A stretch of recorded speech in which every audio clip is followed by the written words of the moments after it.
Hey there, everybody. Welcome back to the Plat changes the batteries in his controller so he could record a YouTube video. Why didn't I just do this ahead of time? You don't question the Plat questions you.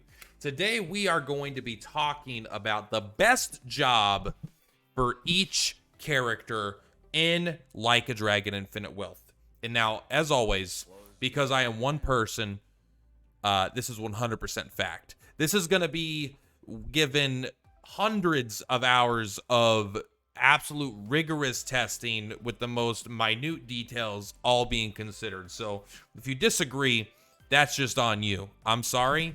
It's called facts. Look it up. So also look at down there. Timestamps. I haven't done it yet in my time, but in your time, it's already done. I promise I'll do it. Okay, so let's go ahead and jump into it. We're going to start with Eric Tomizawa. This one is one of the most simple ones. There's a couple very simple ones, but this guy I think is the most simple. Host. Host is easily his best job. Cabbie is a very, very strong, powerful job. However, it's really powerful for its skills more so than it is for the unique Tomizawa armor, which you could use on anything. The weapon is really the only thing you would stay for, and it has a chance to paralyze, and it can also lower the electricity resistance. One of the issues, though, is that, I mean, you could bring some stuff over, but there's almost nothing in his kit that applies weapon attributes, right? It's not like Nanba where every attack applies his weapon attribute. Very, very few do. And honestly, most of these skills are pretty bad. Essence of Steer Clear, Tire Tornado. I mean, you can go a full physical build and go Samurai or Action Star and bring some of these over, but I really don't think that's the route. I think you want to grab the Battery Storm, Oil and Toil, the Essence of Buckle Up, and kind of move that over to the Host, because the Host is really the only magic class in town when it comes to the heroes here. Now, the Chef has some magic as well, but I think the Host is really all in. Plus, the Host has some of the best armor on higher difficulties, giving you resistance to basically every damage type. And honestly, it's just like a natural synergy with Cabbie, because Cabbie gets a lot of really good abilities that let you lower resistances. This also has some really good high level magic and the ability to double your magic. Now, there is something to say here.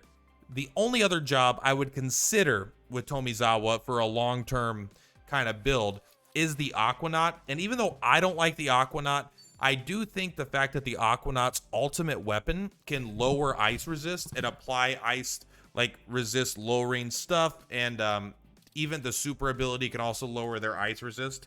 That would give Tomizawa the ability to lower fire, lightning, and ice all in one kit, which I think is cool and good, but I do not frequently find that I need all three of them. It's like if one of the two I don't have doesn't work, then I'm like, that's fine.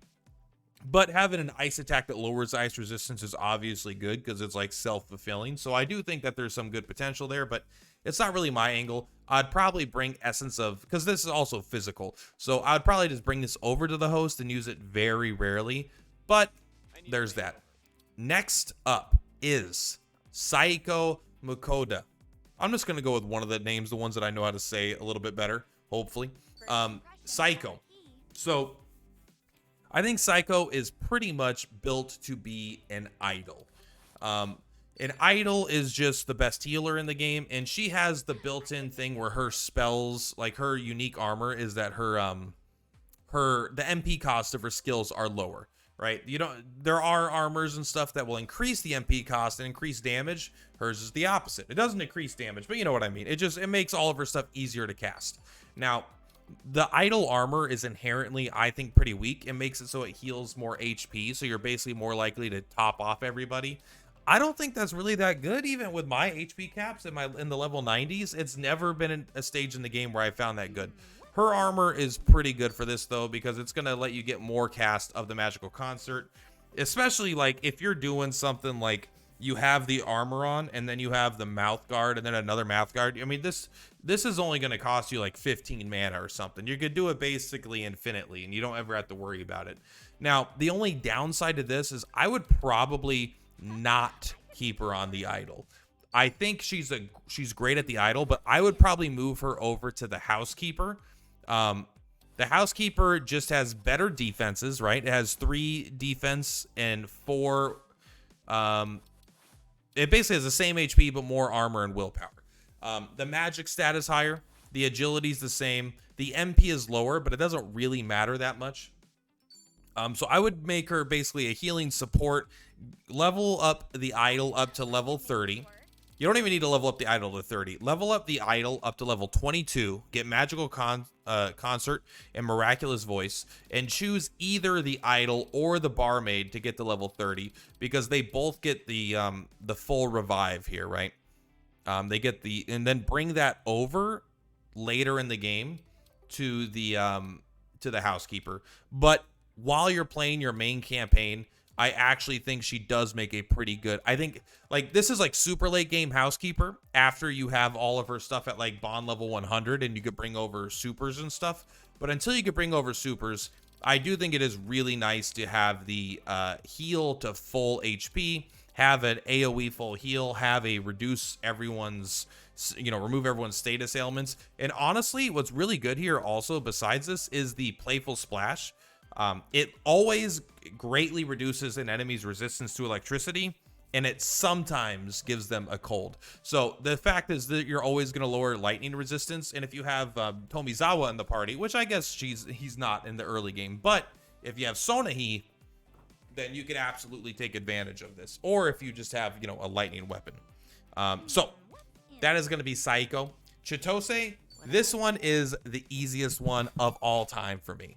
Geo Dancer. Be the Geo Dancer. Chitose was built for this job. I think it's probably the most powerful job in the game. Not that it has all the most powerful skills, but every one of its skills is a banger. Increasing magic to everyone is one of the weaker abilities, and it's still good.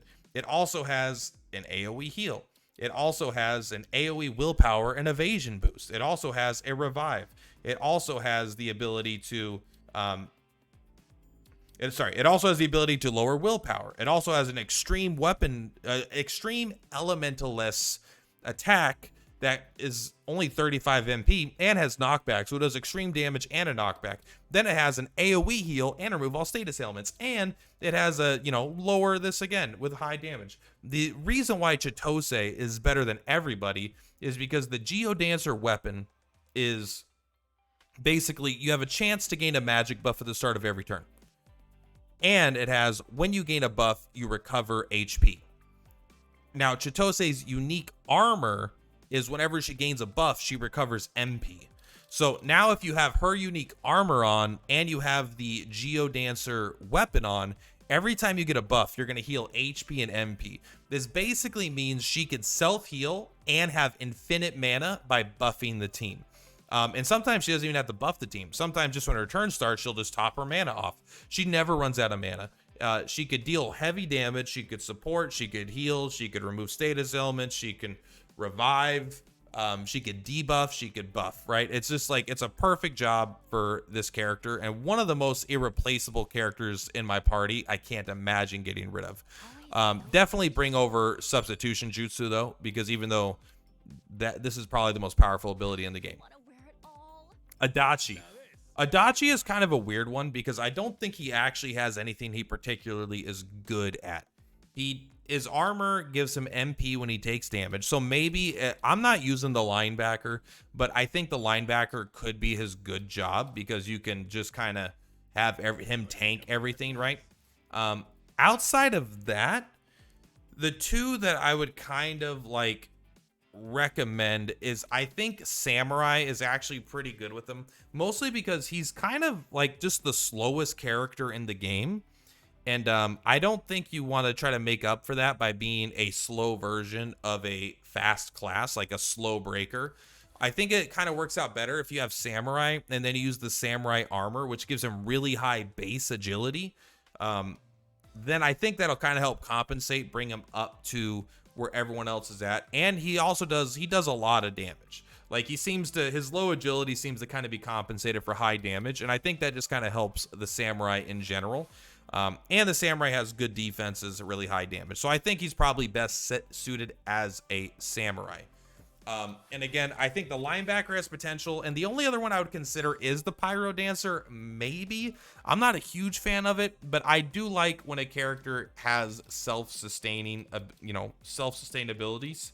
But nothing here seems too insane for me, really. He just seems kind of like a whatever character without any real strength above other characters, if I'm being honest. I mean, like, his detective job is fine. He's got an AoE fire attack that can stun. That's fine. He's got some good damage, which is fine. But, you know, his unique armor is not very good. The unique weapon for the detective is cool because it can, you know, I mean, so if you use the linebacker and taunt everyone, then he kind of gets the Kiryu ability where you could do perfect guards to counterattack. So that could be good for sure, but I still feel like just going for an all, you know, heavy damaging attacks instead of trying to get a lot of attacks in as with the samurai is going to be the way to go. Nanba? Nanba is such a powerful character. I think he has two main jobs that he could do, and weirdly, neither of them is the host.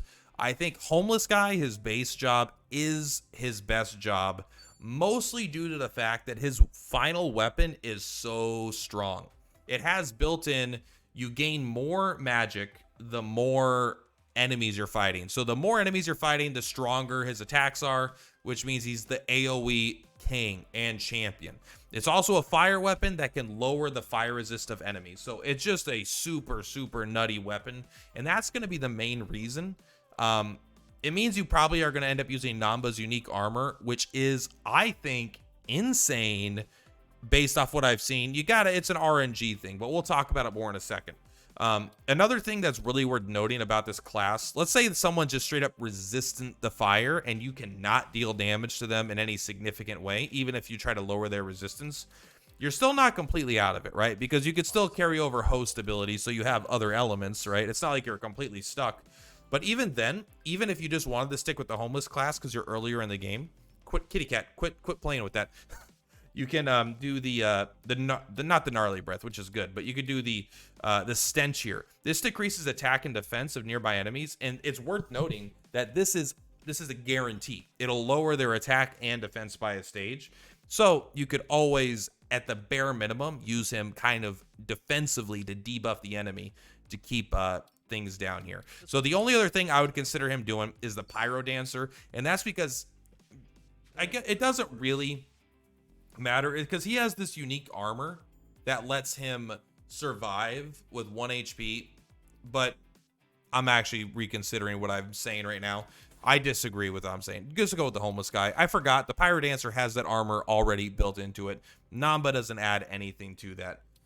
He's a homeless guy. He's a homeless guy at heart. I mean, you could try to go with the chef and get some more of the fire stuff going, but I would go back to the homeless guy because the weapon is so good. It's because it's a weapon that makes him strong, but it makes your whole team strong too. So I think that's really why that one is super good. You can see I've kind of done a bunch of things with Nanba just in general on this playthrough. I didn't even play the linebacker, but I did have that as I leveled him up in my back party. So that's it for Nanba. Really, homeless guy.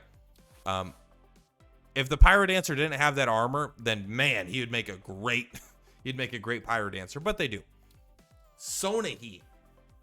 Seonhee is very, very simple for me. She is a kunoichi, I don't know how to say it. I forgot what the comment said. All right. Through and through. Main reason, her unique armor. Her unique armor has a chance to give her an agility buff at the start of every single turn. Now, this is the fastest character. This is the fastest job. You want this job. It's not, Chitose is faster by default, but this unique armor will help overtake that. So you want this job to be the fastest job because it has substitution jutsu. And this essentially lets you cheat out extra turns. So the faster this job is, the better. The fact that she gets passive agility buffs is insane. It means you could use her to just substitution jutsu other allies, or you could just use her to, you could even just have like buffs, you know? You could even grab like other things here and just use like the ukulele strum or whatever. And then eventually when you're ready, you got shadow clone jutsu. very, very, very powerful. And the main reason you would use this over anything, like, one of the things you got to answer when you're doing these kinds of things is why not just move these abilities over to a different job? Why would I want them on this job and to bring abilities over to this job? And that's because this job has got the highest agility by, I mean, look, it's 199 at level rank 39. Like, even the rank 69 Geodancer is at 167, 174 here. So it's so much faster than the other jobs, which it becomes super important, especially with a character like this that's getting agility boosts that are, I believe agility boosts are percent based of your base agility. So the higher base agility, the more it'll be. So the higher your agility is, the more value you'll get out of this. So it's very clear. I mean, like Assassin, the only other thing you could do, and I probably wouldn't recommend it, but it's if you already have someone else that's the ninja, is she is uniquely interesting as a housekeeper because she is the only female in the game that has a lightning attack that is magical, a magical lightning attack, right? There's no lightning magical attacks on any of this stuff. You might be able to find some weapons that do something like that, which is fine, but unless it's the ultimate weapon, then it's going to be pretty much just worse than normal ones. So the fact that you can have her bring her assassin super thing over to the housekeeper and exploit extra weaknesses is pretty good, especially because the housekeeper does extra damage. But I think that is a little more fringe, even if it's cool. I think overall, just going all in on the agility here is probably going to be better. All right, Zhao. Zhao is a character that I also kind of think doesn't add too much. They do this thing where it's like he's got basically bonus physical damage at max level or at max HP, which is like fine. I mean, it kind of works with the dim sum, right? Because you could do this, it gets some HP recovery over time, and so you could start with this so you're kind of always topped up. But basically, because he kind of always wants to try to stay at max HP, the only thing I really think that he's probably good with is a Pyro Dancer.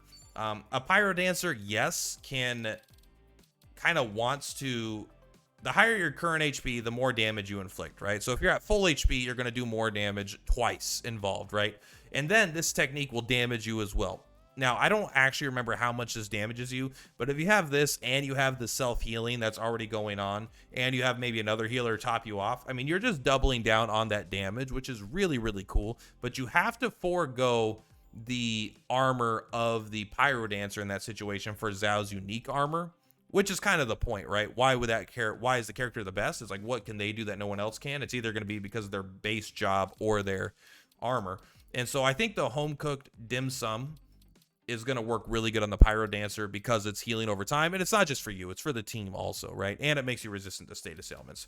And also, let's say you're not getting topped off, you could always heal yourself up, and then maybe you're not going to be attacked, right? You could still be doing physical damage while healing. And then if for some reason you are really low, you could always use Essence of Gaia's Wrath. So it's something you could do. The only other thing is maybe the Action Star, because the Action Star can heal, right? With the essence of improvisation. Why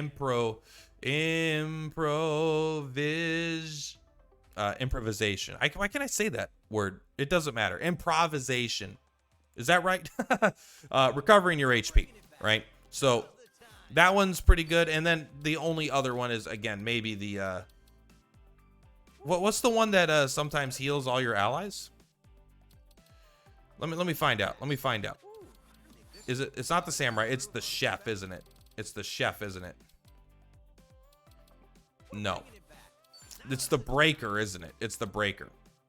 Okay, so maybe you want to do the breaker as well. I'm kind of go with the Pyro Dancer. I think dealing extra damage with the essence of the masked medium is probably the best, and it already has the defensive stuff built in there. Joongi Han. Joongi, I think, is probably best, and it's another one of those ones that might be kind of lame. I think he's best actually as his base class is the Hitman. I think it's just got a good ultimate weapon.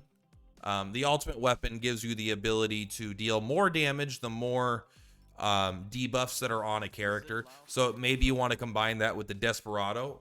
It's kind of weird because they're two weapons that both do the same thing in different ways. This gives you higher crit chance when you higher crit chance for each thing on the enemy, for each status element on the enemy. And the Hitman does more damage for each status element on the enemy. The reason why I think the Hitman is going to be better for Joongi than the Desperado is because he has a ton of these that are built in with guaranteed crits already, right? A perfect example is Professional Slash, one that you're probably going to be using a lot, in my opinion, probably even more than these other things here. Is Professional Slash. If you're getting a back attack with it, it's a guaranteed crit and you get another one. So you already get the guaranteed crits, making the Desperado not as good in this situation. So I think the Hitman is just really good. And honestly, I forgot what his armor does. Let's take a quick look at it. So it's one of those ones that I remember. Okay, evasion at max HP. Whatever, right?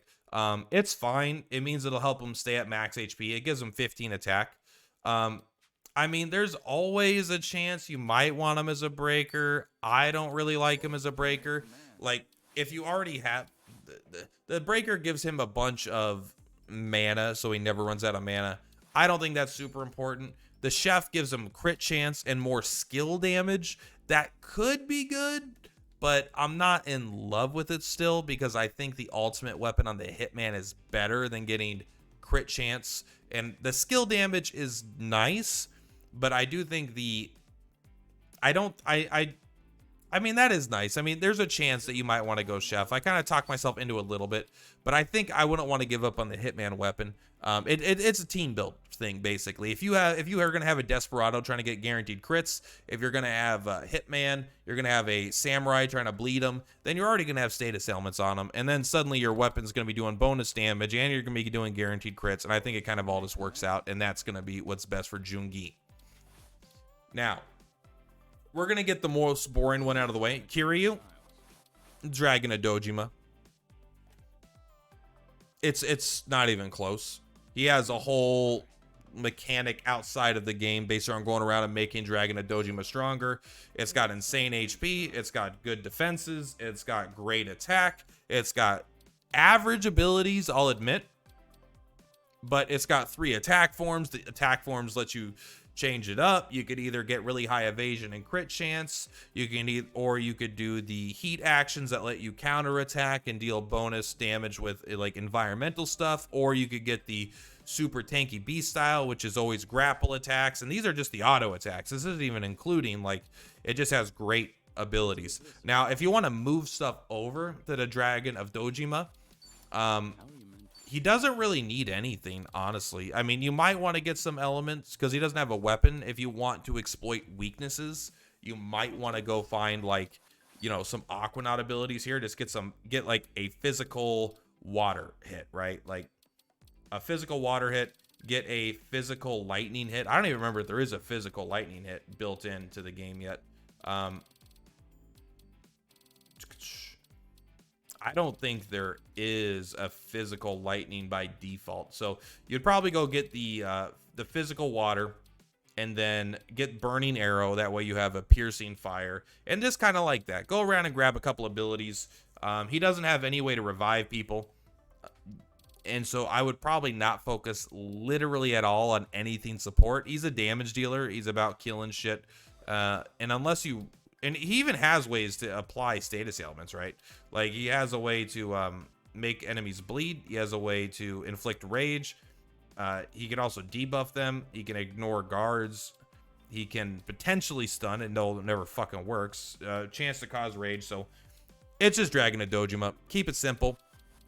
Level up these jobs to find some abilities you want to help synergize with your team. But Old Faithful is Old Faithful. That's all I got to say. Ichiban is similar, I think, to Kasuga. Or, sorry, he is Kasuga. Similar to Kiryu. It's just, his unique class is so strong. Both of them are very strong. So you're going to want to be Hero or Sujimancer, in my opinion. Sujimancer is not that popular. I think Sujimancer has been busted. My whole game, I've used it pretty much the entire time. It has done great damage. It's not always the highest damage dealer in my party, but it's always almost the highest damage dealer. And while also having access to the single strongest AoE attack probably in the game, then also having access to the single strongest AoE revive in the game, and always being able to exploit a weakness. Usually, you know, you don't have a slash or piercing, but you've got blunt, fire, water, lightning, and you could easily bring over something to help you exploit other weaknesses. I mean, I just think all these, it's just good. You know, you got some support, you got some damage. The debuff stuff is super weak, right?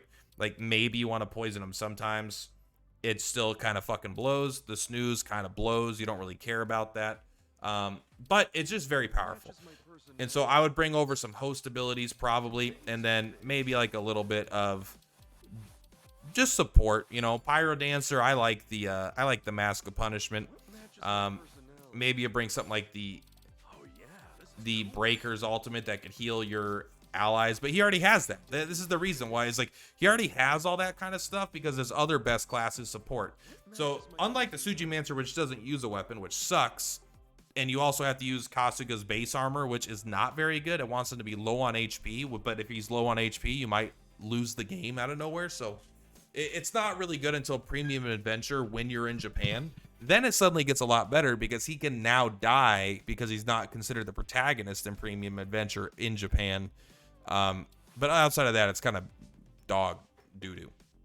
The hero, though, has maybe the best weapon in the game. It's something simple. It can paralyze, and it does extra lightning damage to down foes. The extra lightning damage, it just adds up. Every time a foe's down, every time he helps with an attack, every time he uses like any ability, it just kind of fucking works. It does damage. So the hero class is it's a little milquetoast, which I just mean like it doesn't have the greatest of damage. It's got a lot of like decent AoE, but none of it's like insane. You definitely are going to want to go out and branch out and get some stuff. I think that's going to make you deal more damage. You want some, you know, action star, extreme damage, you know, guaranteed crits with action prompts, and you know, burning arrow is just really good. So you want to go out and get some stuff, but for the actual damage, but it's still like decent. It's good. And the auto attacks are insane, actually. I think probably the best auto attacks in the game, other than Dragon of Dojima, which is kind of built around auto attacks. But then, you know, raise the critical hit rate, raise defensive allies, the ability to revive, the ability to heal, the ability to give everyone attack, the ability to automatically revive himself. Like, these are all things that are just pretty darn powerful, and it's more just like a jack of all trades, master of none, but it's very good at pretty much everything. Good support, good healing. I still don't think it's quite as good as like the Geodancer. I think the Geodancer probably does this a bit better, which is why I tend to go with Sujimancer. But I mean, you really can't go wrong with Hero. Hero is good, especially when you've got such a badass weapon in the game as well. So that is going to be me going through every character and what job I think is the best for them. Let me know where you agree. Let me know where you disagree. But keep in mind, if you disagree, you got to talk to that guy right there. You got to go through him to get to me. So just careful what you say. Careful what you wish for. Anyway, much love. Purplatypus is Purplatypus. I'll see you on the flip-flops. You have a great night, day, morning, whatever. If you like the video, subscribe. If you don't like the video, subscribe and teach me a lesson in the comments down below. Peace out.